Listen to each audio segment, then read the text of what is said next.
Bom dia, pessoal, tudo bem? Espero que sim. Bom, nós vínhamos trabalhando com a política de Aristóteles nas últimas 3 aulas, e nessas últimas 3 aulas nós nos dedicávamos a fazer uma leitura, né, bastante cheia de idas e vindas, às vezes pouco organizada ou caótica do ponto de vista dos conceitos, mas que tendia a nos auxiliar a formatar uma visão razoavelmente complexa e profunda da maneira como essas duas esferas da experiência da vida grega, oikos por um lado e polis por outro, se articulavam e ao mesmo tempo se excluíam, num tipo de relação paradoxal que, dizia a vocês, Giorgio Agamben vai chamar de relação de inclusão exclusiva, ou seja, uma relação por meio da qual o oikos é incluído na polis exclusivamente sobre a forma da sua exclusão. E esse tipo de relação entre esferas da experiência, esferas da vida e, na verdade, esferas que se configuram a partir de uma ordem de lugares, de relações entre pessoas, coisas, animais, ou seja, toda uma ecologia que sustenta a possibilidade de se construir uma vida politicamente qualificada, humanamente qualificada, aquilo que Aristóteles chamará de bios, né, estava claramente lastreada na satisfação de necessidades e, portanto, na premissa da autarquia, da autossuficiência, no âmbito da vida vegetativa, da vida orgânica, aquilo que Aristóteles chamará de zoé, e definirá como um mero fato de viver comum a homens, deuses e animais, ou seja, um tipo de vida que não é especificada, é simplesmente um gênero dentro do qual a bios deve se recortar numa espécie de relação de exclusão.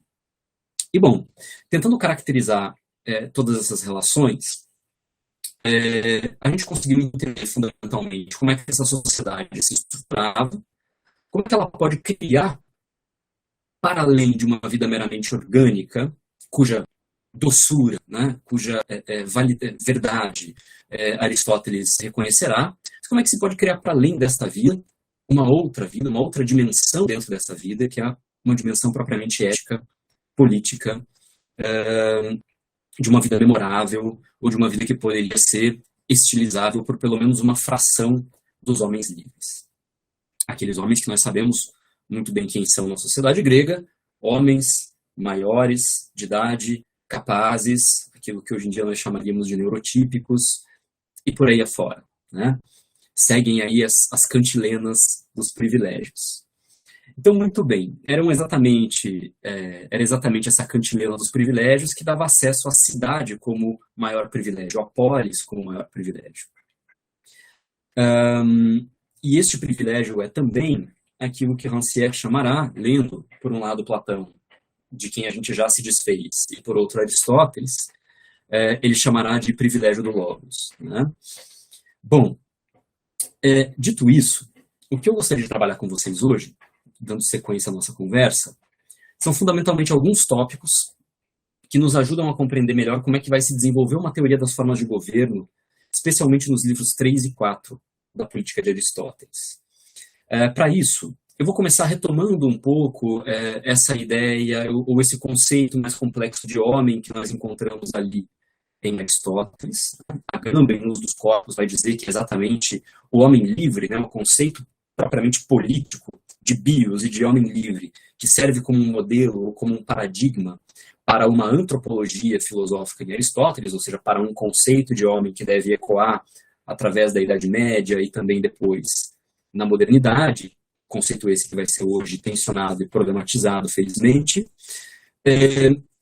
mas estamos aí diante de uma organização do antropos, né? A ideia de que a polis também vai ser organizada no sentido de uma grande operação coletiva de hominização, de transformação do animal, né, ou de forças passivas, muito femininas, muito efeminadas, alijadas da virtude, né, alijadas da virtude. Essas forças vão ter que ser moduladas, modeladas e transformadas, agenciadas para dar origem a um animal propriamente político, que vai ser conhecido como homem.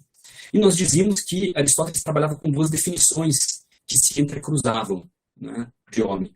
Ele dizia, tanto o homem é um animal por natureza político, por necessidade da natureza político, e nós aproveitávamos uma conversa com Hannah Arendt de A Condição Humana para mostrar o quanto esse conceito de um animal político não podia ser simplesmente compreendido como a de um animal social, um animal gregário, um animal relacional. Quer dizer, o político é mais do que isso, é aquilo que dá esfera desculpa, é aquilo que dá acesso a uma esfera da boa vida, da vida politicamente qualificada, humanamente qualificada, e ao mesmo tempo Aristóteles vai nos prover de uma segunda definição de humano, a ideia de que o humano é um animal provido de logos, né? É um animal que possui um conjunto de faculdades sensíveis que contempla muito mais do que simplesmente a possibilidade de sentir e exprimir a dor e o prazer, mas consegue exprimir a utilidade, o conveniente, o inconveniente, de uma maneira um pouco mais racional e calculadora, mas também tem acesso às questões profundamente éticas, ou seja, o justo e o injusto, a definição sobre o bem e o mal. Bom, todo esse conjunto de conceitos, que eu jogo aqui de maneira muito desorganizada, nós vimos de maneira mais organizada nas últimas aulas, e eu estou simplesmente retomando esses conceitos a partir de um texto do próprio Agamben, né? Na introdução de Homo Sacer, O Poder Soberano e a Vida Nua 1, um texto de 95, portanto, muito mais inicial do que aquele que nós lemos na última aula, Agamben volta a comentar a política de Aristóteles e diz, lá na página 10, no início de sua política, Aristóteles usa de todo o zelo para distinguir o oikonomos, isto é, o chefe de um empreendimento, e o despotés, isto é, o chefe de família, que se ocupam da reprodução da vida e de sua subsistência, portanto, da vida na dimensão da zoé. E essas figuras, diz Agamben, são distinguidas de quem? Do político. E Aristóteles aproveita, inclusive, para escarnecer daqueles que imaginam que a diferença entre eles seja uma diferença de quantidade, isto é, de grau, e não de espécie, isto é, de natureza, ou de qualidade. E quando em um trecho que deveria tornar-se canônico para a tradição política do Ocidente, Aristóteles define a meta da comunidade perfeita, ele faz justamente opondo o simples fato de viver, tozen, né, aquilo que remete a zoé, à vida politicamente qualificada, ou seja, ao viver bem, né? E é a tradução latina com a qual Agamben trabalha. Ele diz, nascida em vista do viver, essa comunidade política é nascida em vista do viver, claro, a zoé está ali na base, né? Insistindo na base da comunidade política, mas existente essencialmente em vista do viver bem, né? Isso é aquilo que nos remete, portanto, a essa dimensão da bios. Essa antroponomia, e aí eu passo a apresentar aqui um pouquinho a nossa tela, para que nós possamos trabalhar um pouquinho com os temas efetivos da aula de hoje. Essa antroponomia, ela vai favorecer, portanto, a compreensão de duas esferas que nós víamos ser claramente distintas quanto ao seu modelo de governamentalidade. Isso é dito claramente por Aristóteles, né? Por um lado, uma esfera do oikos, em que a vida é interpretada como vida vegetativa, reprodutiva, meramente orgânico-biológica, ou seja, todo o problema do oikos é organizar-se nomologicamente a fim de prover a autossuficiência daqueles que ali estão, e ao mesmo tempo liberar vida, quer dizer, liberar um tempo de indeterminação, de liberdade, de satisfação das necessidades e de emancipação dessas necessidades, para que se possa construir acima do oikos uma esfera politicamente qualificada. Aquela que vai ser caracterizada pela vida efetivamente humana e política, e nós vamos chamar isso de polis. Então, de um lado, nós temos o que Aristóteles chamará de comunidades formadas por interesses recíprocos, né, em que uns têm o interesse de mandar, outros têm o interesse de obedecer, e essas relações são basicamente três, talvez quatro, dependendo de como a gente as compreenda. A relação entre o senhor e seu escravo, que eu dizia a vocês, me parece paradigmática para todas as demais, nos ajuda a explicar por ampliação todas as demais, na medida em que disse o escravo é aquele que usa o seu logos, mas também o seu nous, a sua capacidade para prever, e os escravos, por outro lado, são aqueles que utilizam o seu corpo para prover. A mesma coisa vai se aplicar à relação entre o senhor e sua esposa, né? A relação entre o homem e a mulher, considerada por Aristóteles como a relação primeira, a mais nuclear, aquela que fundamenta e orienta a disseminação, a proliferação de relações familiares. Também, né, o homem é aquele que, para Aristóteles, utilizaria sua capacidade cognitiva para prever, e a mulher o seu corpo para prover os filhos, né, prover a vida reprodutiva. É uma relação que se estende para as crianças, né, ou seja, uma relação entre adultos e crianças, e que também nos ajuda a compreender uma relação de domínio entre pessoas e coisas, e entre essas coisas, né, que são seres humanos, mas não são pessoas, nós encontraremos efetivamente os escravos, né? Então, escravos e animais estão ali entre os bens, né, seja como ferramentas animadas, ferramentas vivas e úteis, os escravos, sejam simplesmente a relação de um homem, né, geralmente pobre, diz Aristóteles, com seu animal, que não pode comprar um escravo, então ele utiliza um animal no lugar do escravo para lhe auxiliar nas tarefas cotidianas. Então, essas comunidades que aí estão, esses vínculos relacionais que aí estão, são vínculos que inflam, na visão de Aristóteles, interesses recíprocos,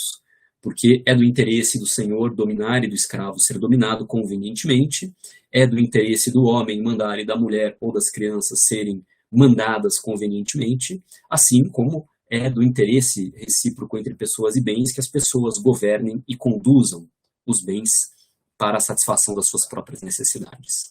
Então isso tudo vai estar baseado num modelo também de domínio, né, do homem sobre a própria noção de natureza, a tentativa de ganhar esse domínio sobre esse reino de necessidades, ou seja, a antinomia da liberdade, que se caracteriza como um reino natural. Por outro lado, na medida em que o órgão esteja organizado completamente a partir dessas relações movidas por interesses recíprocos e organizado de tal forma a prover a satisfação das necessidades mais elementares da vida, é que nasce a possibilidade de constituição de uma outra esfera da experiência e, portanto, de uma nova dimensão da vida que vai ser recortada no interior da vida orgânica, né? Mas que, no entanto, vai, como uma gema, né, deixar de lado toda a clara, né, apartar-se de toda a clara aquilo que nós vamos chamar de bios, certo? E é exatamente no âmbito da polis que surge, efetivamente, uma tipologia governamental. Ou seja, Aristóteles inicia essa discussão dizendo interessar-se em qualificar as constituições existentes, tanto pelo seu número quanto pelas suas espécies, mas isso não é simplesmente uma mera classificação, né? É uma maneira de pensar se estaríamos diante de constituições justas ou de constituições imperfeitas, de constituições benévolas ou corruptas do ponto de vista ontológico, defeituosas do ponto de vista ontológico. E esse dualismo, né, efetivamente ético, vai ser construído com base numa visão simples, né? Justa será aquela constituição construída em prol e com vistas ao bem comum, né? A disseminação da boa vida por todo o tecido social, especialmente para aqueles que gozam do privilégio da cidade, que são os cidadãos, né? Uma pequena fração da sociedade grega montada sobre uma organização prévia da economia. Por outro lado, constituições defeituosas serão aquelas construídas ou erigidas em benefício daqueles que governam, né? Mas para entender isso um pouco melhor, seria necessário dar um passo atrás e se perguntar o que Aristóteles entende por Constituição. E, tentando dizer da maneira mais simples e sintética possível, Constituição para Aristóteles e para os antigos, de maneira geral, não pode ter, né, o mesmo sentido que tem para nós modernos, né, que quando pensamos em Constituição, imaginamos um documento escrito com uma série de normas fundamentais que ajudam a organizar o poder ou né, a fundamentar direitos subjetivos de caráter inalienável, que devem ser reconhecidos pelo Estado, mantidos e respeitados pelo Estado, e paradoxalmente são exatamente os direitos que mais são violados pelo próprio Estado. Diferentemente dessa nossa intuição primeira, Constituição e Aristóteles têm um significado muito simples de governo. Então podemos tomar Constituição como sinônimo de governo. Daí porque uma tipologia constitucional vai corresponder a uma tipologia das formas de governo. Mas o que é o governo? Né? O governo, diz Aristóteles, é a maneira pela qual se exerce o poder supremo numa cidade.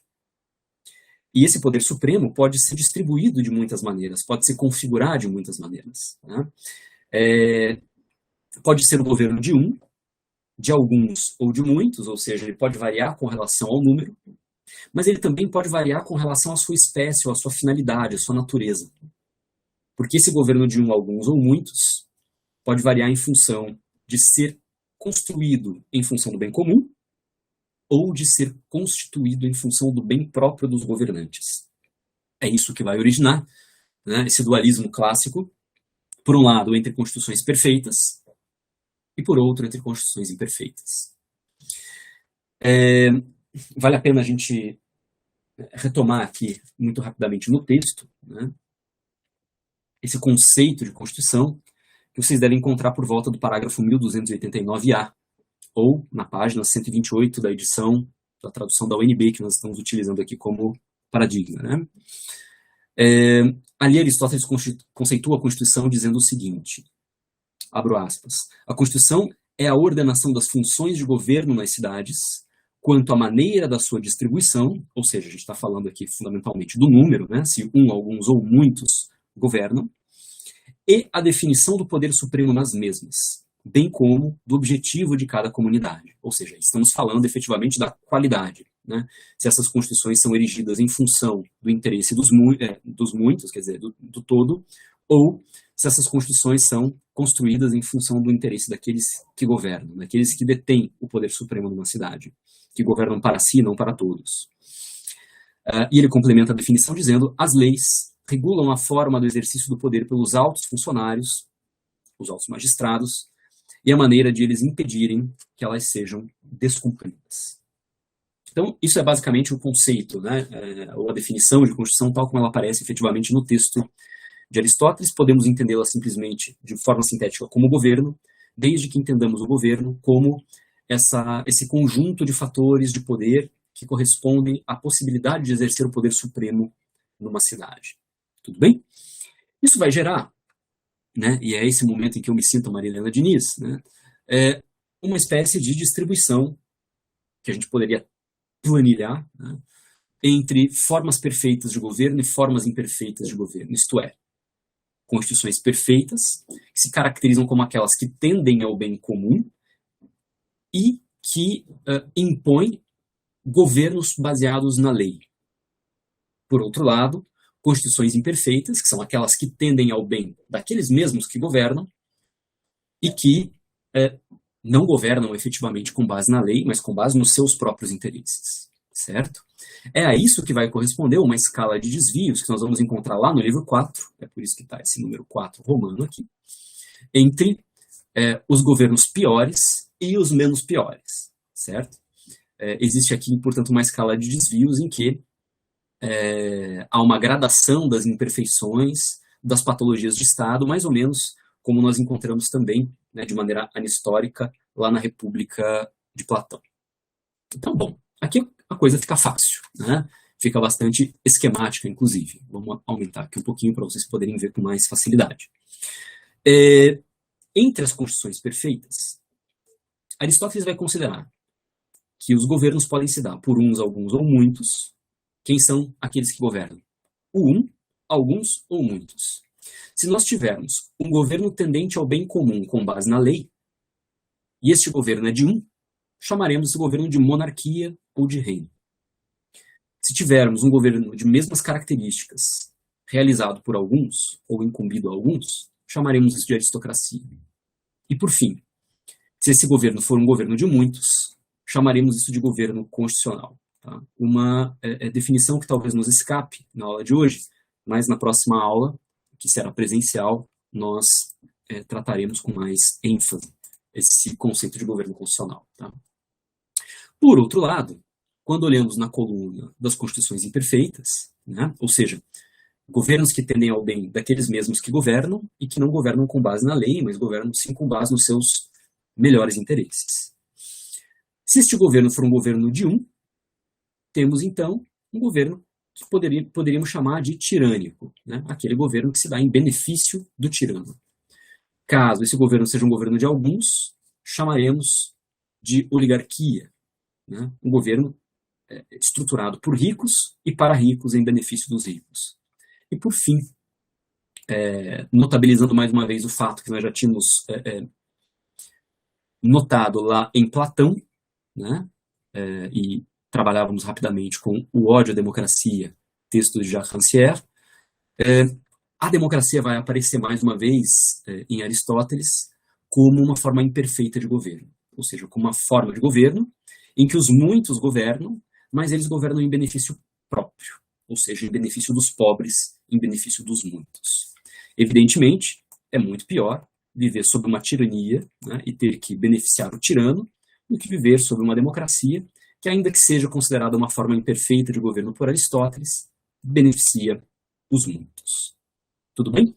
Então a gente vai caminhar dentro desse esquema de trabalho, né, começando, claro, vamos fazer rapidamente uma discussão sobre justiça e poder, e começaremos hoje falando de monarquia, muito brevemente, e nos detendo um pouco sobre democracia. Começaremos democracia nessa aula, terminaremos apenas na próxima. Então, se ficar como um assunto inconcluso na aula de hoje, é justamente em função do fato de que ele está mesmo inconcluso e ele vai ser concluído na próxima conversa. Tudo bem?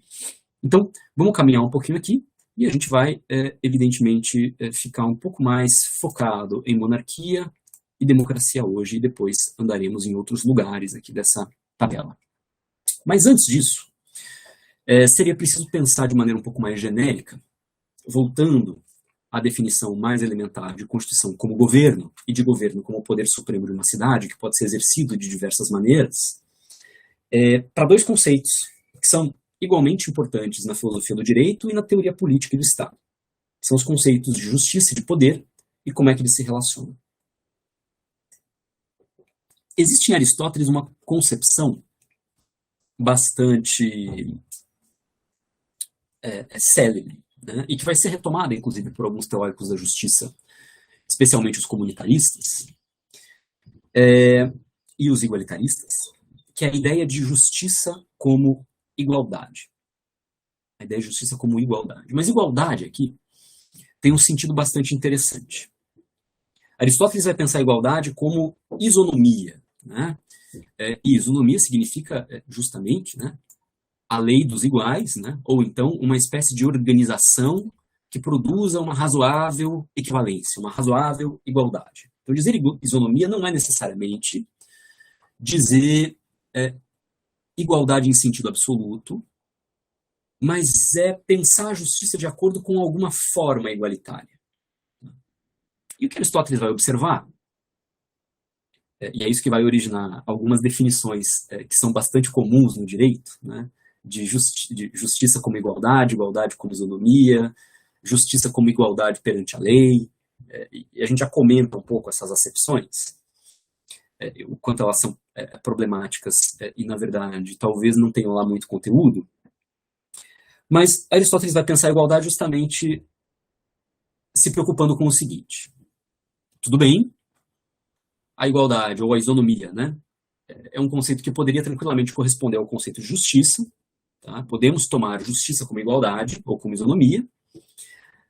E esse é um conceito válido, especialmente se nós estivermos tratando de pessoas que são iguais em situações mais ou menos equivalentes. Agora, a própria ideia de isonomia traz no seu bojo a possibilidade de promover uma situação de igualdade entre pessoas que não são iguais ou que não estão em situação de equivalência. Então, o que Aristóteles observa é que a desigualdade pode ser um tratamento justo para aqueles que são diferentes ou se encontram em posições diferentes, certo? É isso que vai originar todo o embate que depois lá em filosofia do direito você deve ver no âmbito das teorias da justiça entre liberais, igualitários e comunitaristas. Ou seja, o que Aristóteles está dizendo de maneira um pouco mais concreta lembre-se, né, esses cidadãos aqui da polis grega são iguais numa coisa, talvez em apenas uma coisa. Eles são iguais na liberdade. Ser igual na liberdade, diz Aristóteles, não é necessariamente ser igual em tudo. Por outro lado, ser desigual do ponto de vista das riquezas, do dinheiro, não é ser desigual em tudo. Pode-se ser desigual no dinheiro, sendo igual na liberdade política, por exemplo. É isso que vai originar conceitos que lá na teoria dos direitos fundamentais, lá na teoria da Constituição, mais lato sensu, vocês devem encontrar como os conceitos formal e material de igualdade, ou seja, uma igualdade perante a lei, uma igualdade de acordo com um critério meramente formal, um critério de igualdade que é cego com relação às diferenças que pontilham os sujeitos, mas também as situações nas quais eles se encontram, e, por outro lado, um conceito de igualdade que é material, que produz o que nós poderíamos chamar aqui, por preguiça cognitiva, de discriminação positiva. Ou seja, a possibilidade de produzir politicamente, juridicamente, tratamentos não equivalentes para pessoas que não são iguais em situações não equivalentes. Então, Aristóteles está nos chamando a atenção aqui para um fato bastante lógico, né, de que, ao pensar justiça como igualdade, não poderíamos omitir a qualificação ou a situação das pessoas nas quais os princípios de justiça devem ser aplicados. Isso é bastante interessante, né? Tem uma outra repercussão nesse conceito, me parece bastante próxima dessa noção de isonomia do Aristóteles, mas que está num sociólogo português, dito, né, pós-colonial, que é o Boaventura de Sousa Santos. No livro chamado A Crítica da Razão Indolente, ele pinça um conceito de igualdade. Desculpa, não é no Crítica da Razão Indolente, é num outro livro dele chamado A Gramática do Tempo. Ele pinça um conceito de igualdade, em que ele diz basicamente o seguinte: bom, como é que a gente deve pensar a igualdade num mundo global, desigual, colonial, etc. e tal? A gente não pode pensar na igualdade em sentido meramente formal, né? Tratar as pessoas como iguais, apesar das suas gritantes diferenças. Então ele propõe mais ou menos o seguinte, contra uma noção talvez menos provida de conteúdo, né, que vocês às vezes encontram em determinados manuais de direito constitucional, que dizem assim, bom, o que é a igualdade? Igual e justo é tratar os iguais como iguais, os desiguais como desiguais, na medida das suas desigualdades. É um conceito que parece lógico, né, mas ele também é desprovido de conteúdo, porque quem são os iguais, quem são os desiguais? Qual é o critério discriminante entre iguais e desiguais? Qual é o critério de referência para mensurar a proporção das desigualdades? Será que as desigualdades são conceitos mensuráveis quantitativamente ou são qualitativos? Então, quer dizer, fica um monte de questões no ar, né? Parece que a gente está dando um sentido muito concreto para a igualdade, mas ele é bastante abstrato, né? Ele é bastante descarnado. Já o Boaventura de Sousa Santos, retomando um pouco essa discussão, vai propor o seguinte, algo que eu acho que é um pouco menos descarnado, ainda é bastante abstrato, mas é menos descarnado. Ele diz o seguinte, bom, como é que a gente resolve esse problema da isonomia em termos políticos mesmo? Bastaria nós pensarmos assim, eu devo ter direito a ser tratado como igual quando o tratamento diferente me inferioriza. Então, por exemplo, você não está numa situação igual e você é discriminado por alguma razão. Neste caso, você deve ser tratado como igual. Tá? Então, eu tenho o direito de ser tratado como igual sempre que a minha diferença for utilizada para me inferiorizar. E eu devo ter direito à diferença, a ser tratado como desigual, sempre que um tratamento igual me descaracterizar. Tudo bem, né? Isso nos coloca dentro de um outro debate que não vai ser possível a gente fazer, que é de a gente pensar a utilidade ou não desse conceito lábil, né, móvel, de igualdade do ponto de vista de uma política das identidades, se efetivamente existe uma descaracterização ou não, como é que a gente trabalha com isso. Eu acho que isso toca numa outra questão que é mais difícil de a gente abranger agora, mas me parece que aí a gente já tem pelo menos um começo, né, de uma ideia de igualdade um pouco mais material. Tá? Por isso que eu acho que vale a pena ir até a Boaventura de Sousa Santos nesse tema. Mas volta a Aristóteles, para a gente não se perder muito.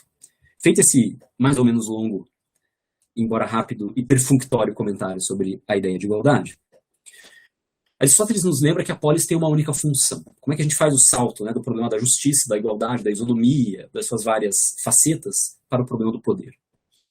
Ele nos lembra que a função da polis é apenas uma. Ela deve não apenas assegurar a vida, ou seja, a zoé, mas deve assegurar uma vida boa, a bios, uma vida perfeita, autárquica, humana, livre, politicamente qualificada. Nesse sentido, aquilo que assegura essa nova dimensão da vida na sua inteireza é a lei. A lei, ou nomos, né, como um convênio, como uma garantia da justiça recíproca. Aquilo que vai estabelecer, fundamentalmente, a isonomia. E é sob esse ponto de vista que Aristóteles pode se perguntar: a quem é que se deve dar o exercício do poder soberano? Com que justiça se fará essa atribuição? Devemos entregá-lo às maiorias? Devemos entregá-lo a um indivíduo excepcional? Ou então apenas a alguns, desde que eles sejam excelentes, os melhores, né? Tá aí o ovo da aristocracia. E Aristóteles reconhece o seguinte, que essa questão da legitimidade do poder está vinculada à percepção de que, em sua maioria, quando a gente toma os homens como coletividade, os homens não são isoladamente bons. Eles tendem, na verdade, a ser razoavelmente vis, razoavelmente baixos, tendentes à média, portanto, medianos, medíocres.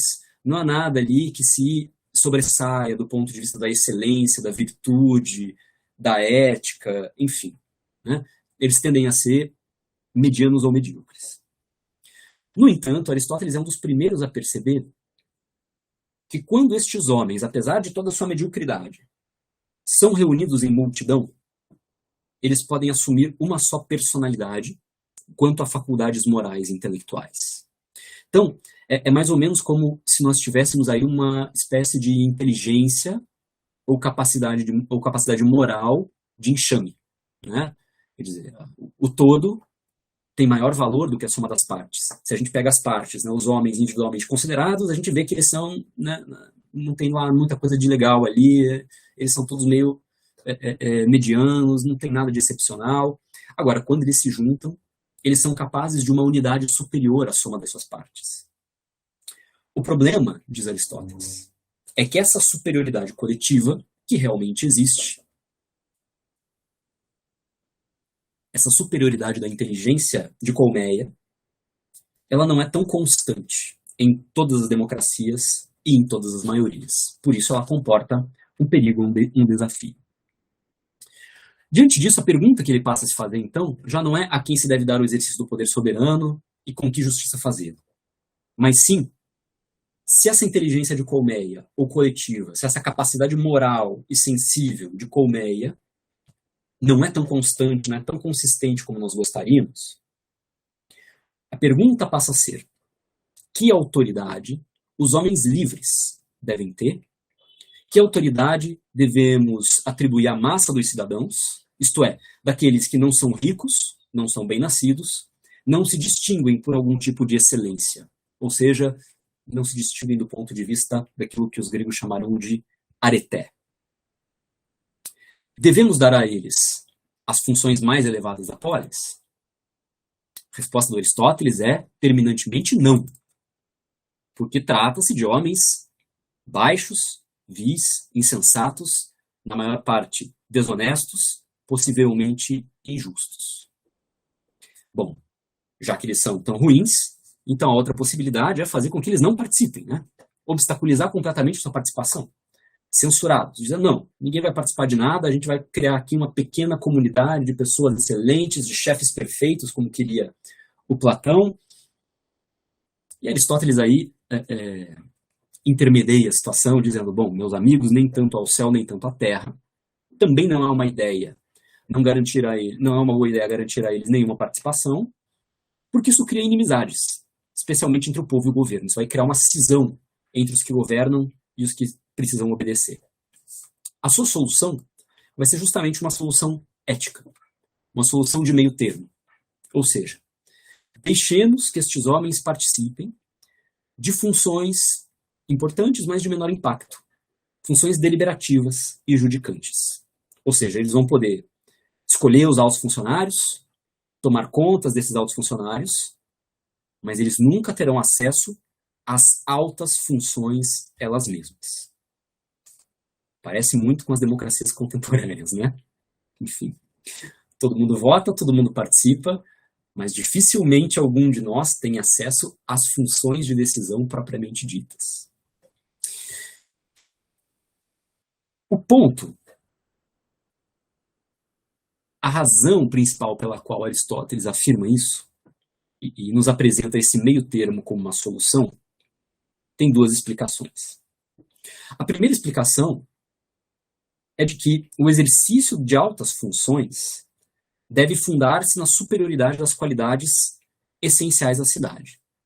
Ou seja, quem deve exercer as altas funções, as funções de decisão mais importantes, são homens com excelência e capacidades políticas. É só a excelência e a capacidade política, diz ele, que deveriam dar acesso ao poder. Todas as demais pretensões, estirpe, superioridade, riqueza, são inadequadas para governar e manter os outros sob seu governo. Então, não é que os homens ricos e bem-nascidos não tenham nenhuma função na cidade. Eles têm uma função importantíssima, diz Aristóteles. Eles contribuem para o tesouro, certo? Aquilo que interessa deles para a cidade é o seu dinheiro. Os homens justos e com talento político, estes sim, ricos ou não, pouco importa, devem administrar a cidade. Então, nós voltamos aqui a uma questão, né, muito presente no próprio Platão. Lembrem-se, por exemplo, de um texto platônico chamado Político, que tenta definir, entre vários pretendentes, entre vários concorrentes ao poder, quem é aquele que tem a pretensão mais bem fundada. Por outro lado, essa solução, como eu disse, é uma solução ética, né? Ou seja, ela está baseada num conceito que está presente num outro livro de Aristóteles, que faz com esse uma espécie de díade, né? O Ética a Nicômaco, em que Aristóteles define a virtude, do ponto de vista moral ou ético, como um meio termo geométrico entre dois vícios. Tá? Então, a virtude nada mais é do que um meio termo geométrico entre dois vícios. Um vício que se caracteriza pela falta da virtude e outro, no outro extremo, que se caracteriza pelo excesso daquela virtude. Quer dizer, uma virtude tão excessiva, está tão presente, que ela se torna um problema. Então, é mais ou menos assim que ele vai definir a coragem, né? Quer dizer, a coragem é, portanto, um meio termo geométrico entre a falta de coragem, a covardia, e, por outro lado, o excesso de coragem, a temeridade, aquilo que nos coloca em risco e pode, inclusive, nos levar à morte. Então, a ideia básica é essa.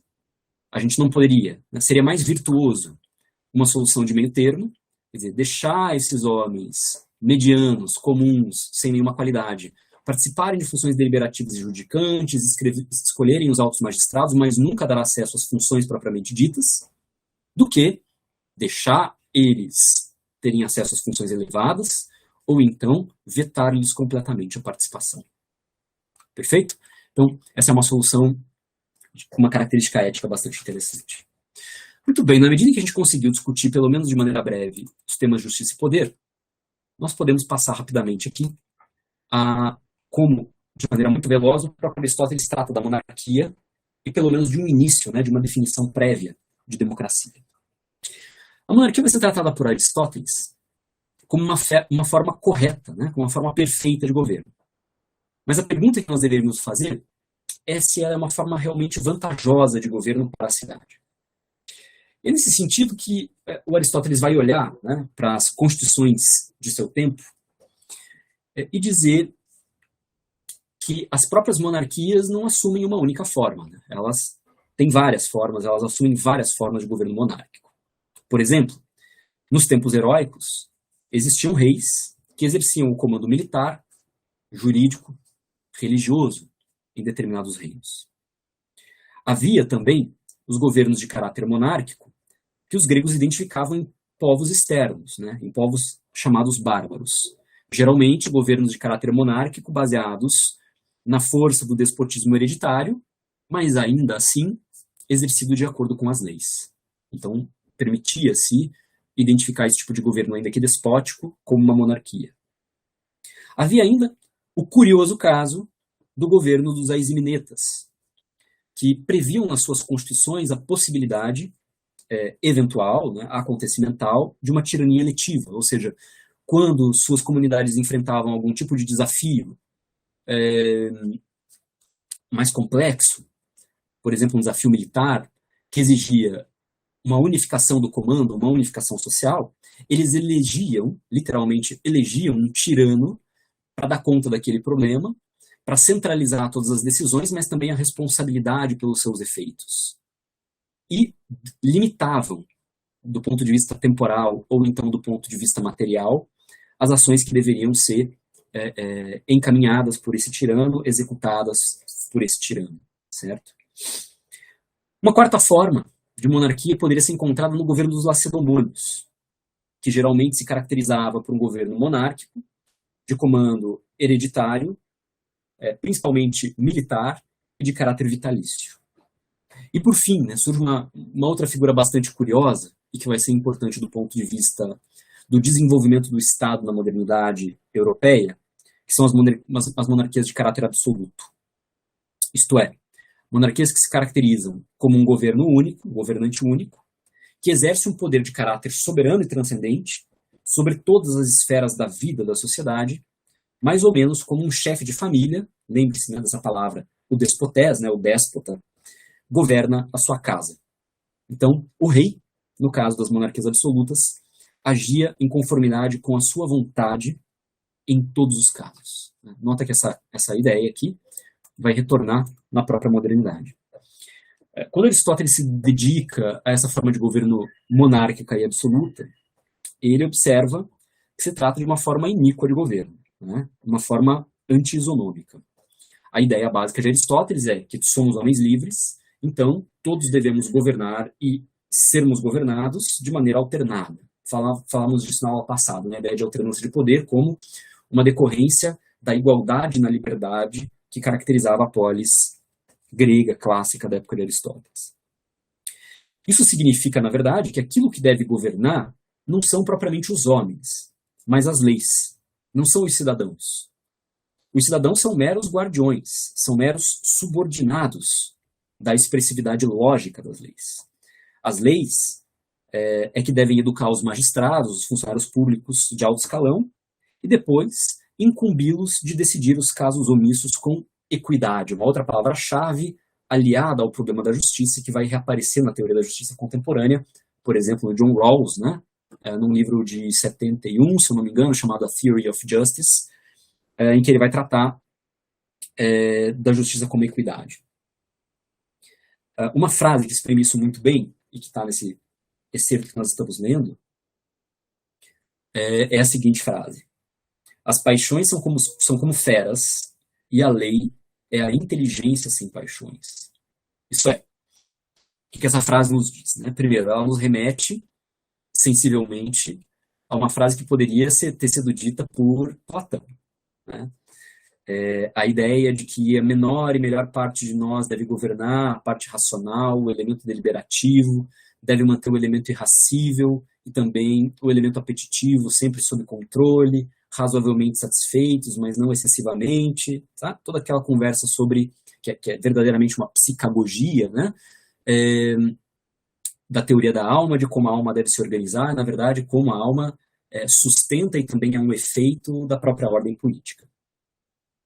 Ou seja, a ideia da lei como inteligência sem paixões, uma inteligência que deve dominar as paixões como se elas fossem feras, né? Como se elas fossem instintuais e animais, na verdade, é uma expressão logocêntrica, né? É uma expressão daquilo que nós chamávamos, com base em Rancière, em Deleuze, mas também Derrida, de privilégio do logos, que aparece aí na experiência dos gregos. Último ponto, para nós irmos finalizando. Um breve e inicial comentário que Aristóteles faz sobre democracia, tá? Então, fiquem tranquilos que esse tema continua, né? O famoso to be continued das séries televisivas. Como é que se vai definir da maneira mais simples possível no texto de Aristóteles a noção de democracia? Quer dizer, democracia nada mais é do que a forma de governo que corresponde ao exercício do poder soberano quando ele é entregue a homens livres. Há de se pensar, né, que quando se pensa na sociedade grega, esse pessoal aqui é majoritário, mas ele fica de fora, né? Então, quando estamos pensando a polis, estamos pensando uma esfera de homens livres. E exclui de si mesma, lembra da relação que o Agamben fala, né, de inclusão exclusiva do oikos e da zoé, na polis e na bios, se caracteriza por ser um governo de homens livres, por homens livres, para homens livres. Então, quando a democracia vai ser discutida por Aristóteles, ele vai dizer que aquilo que parece caracterizar a democracia num primeiro momento é essa definição de exercício do poder soberano por homens livres, ou seja, nos faz pensar que a democracia pode ser um conceito numérico. A democracia apareceria, portanto, como um governo de maiorias. Por outro lado, e aqui a gente já consegue meio que definir, né, rapidamente as oligarquias, ele diz as oligarquias, em contraste, seriam aquelas formas de governo em que o exercício de poder se dá por homens ricos, como geralmente nas sociedades os ricos são em menor número do que os pobres, né? Trata-se de um governo de minorias. O que Aristóteles criticamente observa é que isso não é uma questão de número. Não poderíamos definir adequadamente as democracias como governos de maiorias, de maiores números, de grandes números, nem as oligarquias como governos de minorias ou de menores números. Falta nessa definição uma característica qualitativa. Tá? O número, portanto, aparece aí como algo acidental na definição. Ele não é essencial à definição. E Aristóteles te pede para imaginar exatamente isso. Né? Ele diz, bom, imagina uma cidade que tenha uma maioria de pessoas governando e essa maioria de pessoas casualmente é rica. Estaríamos diante de uma democracia? Parece que não. Né? Parece que a gente estaria diante de uma oligarquia, porque a oligarquia se define qualitativamente como um governo de pessoas ricas no interesse de pessoas ricas. Já a democracia, um governo, geralmente de maiorias, né, de pessoas pobres, no interesse de pessoas pobres. As leis não governam, mas sim a plebe, né? Mas sim essas pessoas que Aristóteles dizia são baixas, são vis, não têm nenhuma qualidade excepcional, não têm nenhuma virtude, não têm nenhuma excelência. Tá? Por outro lado, imaginemos uma cidade governada por uma minoria, mas casualmente essa minoria é pobre. Será que esse governo é um governo oligárquico por ser um governo de minorias? Não, é um governo que se dá no interesse dos pobres. Pouco importa se eles são majoritários ou minoritários do ponto de vista numérico, estaremos diante de uma democracia e não de uma oligarquia. Então, o fundamento democrático para Aristóteles é a igualdade política. Essa é a essência da democracia. É nesse sentido que se pode dizer que a democracia é o exercício do poder soberano por homens livres, geralmente majoritários. Note aqui como a ideia de igualdade política e de liberdade política vão se entrelaçar. Né? Esse é um entrelaçamento que vai ecoar e vai chegar, inclusive, aos debates mais modernos sobre justiça e poder no Estado moderno, no Estado europeu moderno. Então, se o fundamento democrático é a igualdade política, se a igualdade política é a essência das democracias, isso significa que nós estaríamos num regime que não concede necessariamente mais direito aos mais pobres, mas sim direitos iguais independentemente das classes. No entanto, assim como a monarquia se predica de muitas formas, se configura de muitas formas, a democracia também. Existem outras espécies de democracia que podem fugir topicamente dessa definição de igualdade política ou de igualdade na liberdade. Então, façamos aqui um breve registro com o qual nós vamos já finalizando a conversa.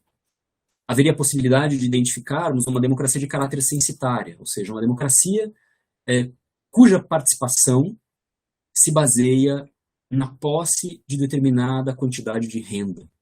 Tá? Então, nesse caso, a renda de cada um serviria como uma espécie de filtro que define, né, se você tiver mais rendas ou menos rendas, se você participa mais intensamente ou menos intensamente das decisões democráticas.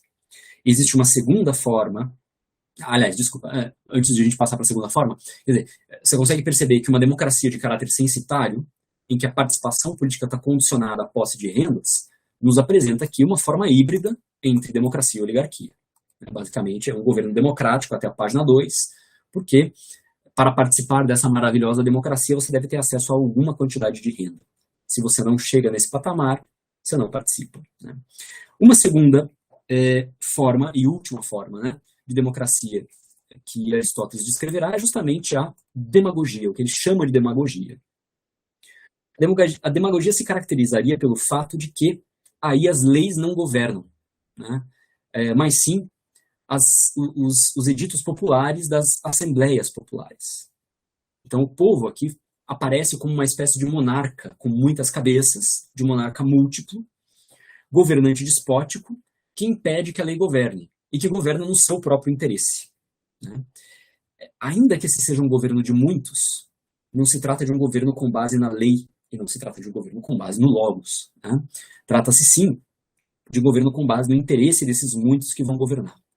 É nesse sentido que a demagogia se parece muito, apesar da multiplicidade que a caracteriza, com uma forma tirânica de governo. Tá? Então é como se o povo governasse a partir de decretos plebeus que se sobrepujariam às próprias leis. Então, essa acaba sendo uma espécie de patologia que coloca a democracia muito próxima da forma tirânica de governo, embora você não tenha aí o governo de um, mas sim o governo qualitativo do povo que se apresenta como monarca múltiplo. Queridos e queridas, eu espero que a aula tenha sido divertida, eu espero que vocês descansem bastante nessa semana, ou nessas 2 semanas, né, que nós teremos de intervalo das atividades normais. Guardem as dúvidas para o nosso próximo encontro, anotem, né, e guardem as dúvidas para o nosso próximo encontro presencial, e nos vemos numa próxima oportunidade. Tá joia? Obrigado a todos e todas, um abraço e até mais.